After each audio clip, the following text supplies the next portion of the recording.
Hey everybody, this is Sean Riley with Riley Real Estate and MassHomesale.com with this week's Q&A Saturday video. This week we're going to do something a little different than most of our videos that we've done, and we're going to talk a little bit about some local market data. On the blog, we just finished a series on what I was calling the myth of the super hot Boston market.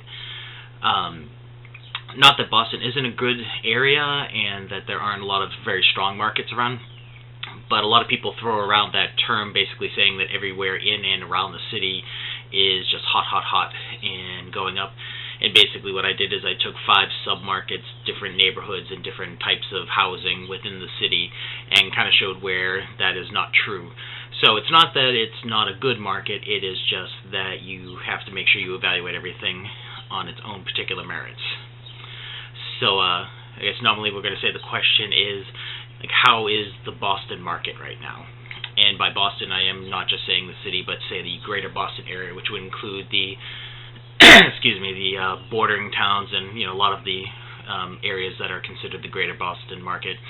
Obviously, anybody who's going to find this particularly interesting knows how they would define the Boston market, so I'm not going to go into a lot of detail there. So what we saw in those 5 posts was basically a lot of markets that were stagnant and some of them that had declined greatly year over year since this was using May data. So May 2014 and May 2015, many of those, the prices went down significantly.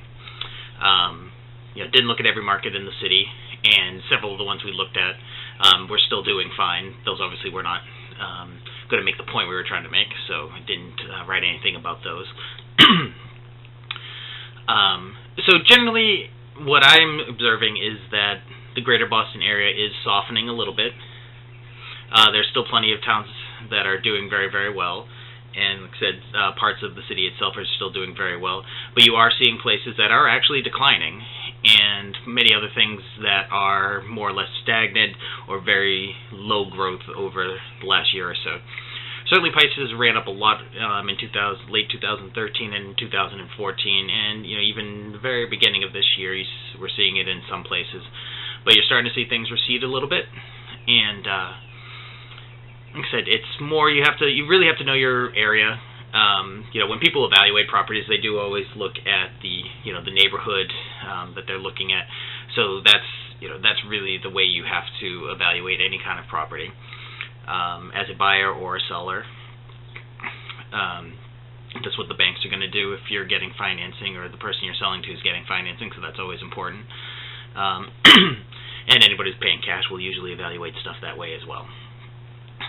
So just saying that Boston's hard, well, that's not true. If you were buying a condo in the South End, maybe it is really hot. When I was looking at that, those were up quite a bit year over year.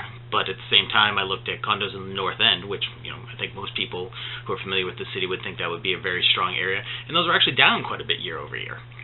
So you have to look at each neighborhood and each part of each neighborhood, and if you're looking at different cities, in this a bigger area, like I said, the greater Boston area.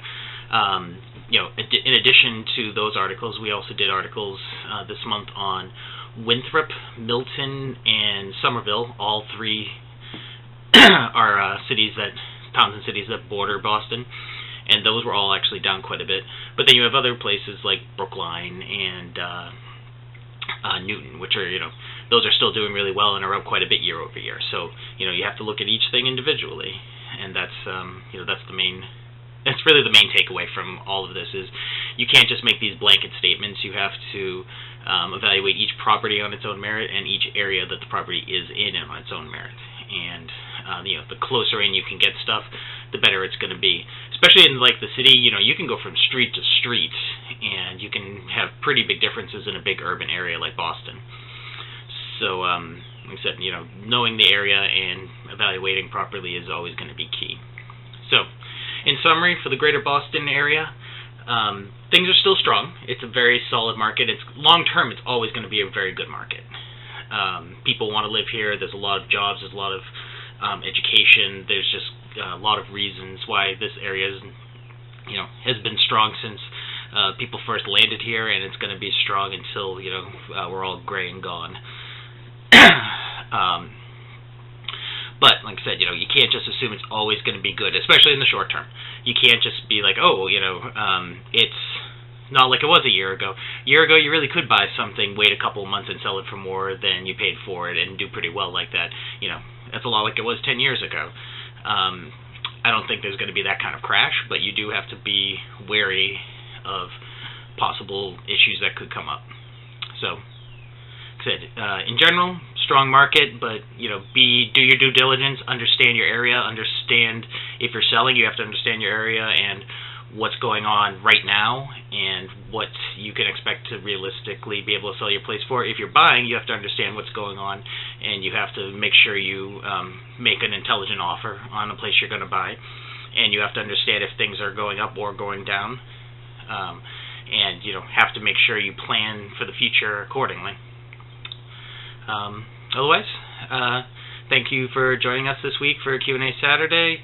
If you have any questions about the local market, see below. I'm going to link to all the articles that I referenced, as well as maybe a couple other ones for some of the slightly maybe older ones on some local markets I did. And if you have questions you want answered, as always, you can put them in the comments below. You can put them on our Facebook page, our Twitter account, or send an email to info@masshomesale.com. Thanks again, and we will see you next week. Bye-bye.